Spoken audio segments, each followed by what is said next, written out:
Dans un exercice d'équilibre entre rigueur financière et vision politique, la gouverneure du Lualaba a présenté vendredi 14 novembre 2025 devant les élus provinciaux l'économie du projet d'édit budgétaire rectificatif pour l'exercice 2025, marquant une étape importante dans la gestion des finances publiques.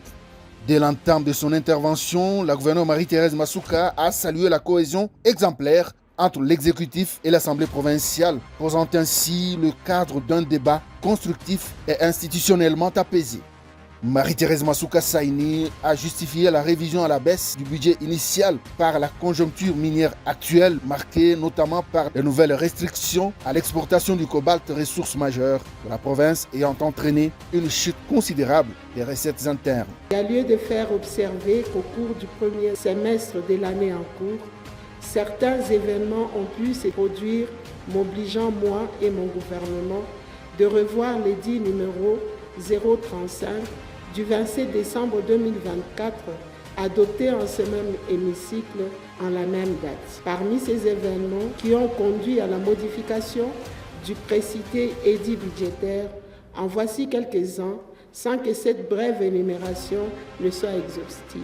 La suspension momentanée des exportations du cobalt depuis février 2025, laquelle s'est vue prorogée jusqu'au 15 octobre suivant le communiqué numéro 004/Aerocom/2025 du 20 septembre 2025, dans lesquelles certaines stratégies ont été préconisées quant à la reprise des exportations, et ce, à partir du 16 octobre. Engagé à maintenir le cap de sa politique alignée sur la vision du chef de l'État, Félix-Antoine Tshisekedi Tshilombo, la chef de l'exécutif provincial a exhorté les députés à adopter ce projet d'édit budgétaire pour assurer la continuité des projets prioritaires, notamment dans les domaines de la gouvernance, du social et des infrastructures. Je sollicite humblement l'adoption du présent projet d'édit budgétaire rectificatif 2025 pour permettre à moi et à mon gouvernement de poursuivre l'accomplissement de ma politique, laquelle s'aligne sur la vision du chef de l'État, garant de la nation, son Excellence, Monsieur le Président de la République, Félix-Antoine Tshisekedi Tshilombo. Les représentants des groupes parlementaires ont salué la résilience du gouvernement lualabais, tout en soulevant des préoccupations structurantes telles que la diversification de l'économie pour sortir de la dépendance au secteur minier, la mise en œuvre rigoureuse des projets budgétisés et la transparence dans l'exécution des dépenses publiques. Nous devons tous retourner au champ. Le Mali nous a détourné de l'essentiel aujourd'hui. Votre gouvernement doit multiplier beaucoup d'efforts pour encourager les agriculteurs en octroyant les engrais pour le respect du calendrier agricole. Page 8, toujours volume 6. À quelle hauteur les subventions ont-elles été attribuées aux écoles publiques non budgétisées? Cas de l'école Waikato, Nkena et Kenji dans le territoire de l'eau. Nous voulons dès lors savoir quelle a été la justification ayant conduit à la suppression de ces logiques dans le budget rectificatif 2025. Dans le volume 6, 4 plutôt pages 124 et 125, concernant la dette sociale et la dette commerciale, le budget rectificatif 2025 montre une baisse importante par rapport aux prévisions initiales. On voudrait aussi connaître quelles en sont les motivations.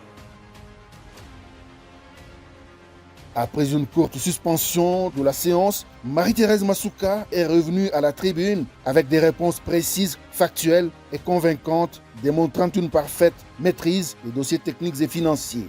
À la question de savoir quels sont les secteurs qui ont connu une différence significative entre les prévisions et les résultats, c'est le cas du gouvernorat et du ministère des Infrastructures à leur titre 8. Pour ce qui est de l'accroissement constaté sur les véhicules automoteurs, il y a lieu de faire observer que la stratégie de recouvrement forcé appliquée par la province en début du deuxième semestre 2025 a permis de réaliser cet accroissement. Il est noté que la province du Lualaba ne dispose pas d'usines de production et de traitement des minerais stratégiques et que toutes les recettes proviennent seulement des impôts et taxes qui lui sont dus.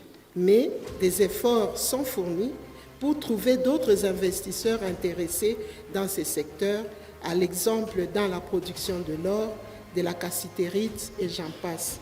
Pour les écoles relevées, il convient de noter que celles-ci sont en principe mécanisées par le gouvernement national. Et si la province devra intervenir, ce n'est qu'à titre subsidiaire, spécialement avec la prime spot pour les nouvelles unités, ainsi que la paie de la prime mensuelle aux enseignants des écoles du cinquantenaire, pour le groupe parlementaire UNC et alliés. Pour ce qui est du dépôt de l'édit portant reddition de comptes de l'année 2024, nous revenons encore une fois de plus sur cette matière et espérons que cette fois-ci et cette année, elle sera bien assimilée. Honorables députés, dans le principe, le gouvernement provincial du Lualaba adresse son rapport sur la reddition de comptes annexé du projet d'édit y afférent à la Cour de comptes. Après analyse et débat contradictoires au niveau du bureau de la Cour de comptes à Kinshasa, la Cour de comptes transmet directement son rapport définitif au bureau de l'Assemblée provinciale pour disposition, ce qui a toujours été fait chaque année dans le respect des délais. Son discours empreint de pédagogie a suscité des applaudissements nourris dans l'hémicycle, traduisant une adhésion quasi unanime des élus à sa démarche. Il a par ailleurs réaffirmé sa volonté d'exécuter chaque ligne du budget selon les normes de bonne gouvernance. Le projet d'édit budgétaire rectificatif 2025 était déclaré recevable par la plénière et transmise à la Commission économique et financière pour un examen approfondi en vue de son adoption définitive. Le projet de budget rectificatif de la province du Lualaba exercice 2025 est déclaré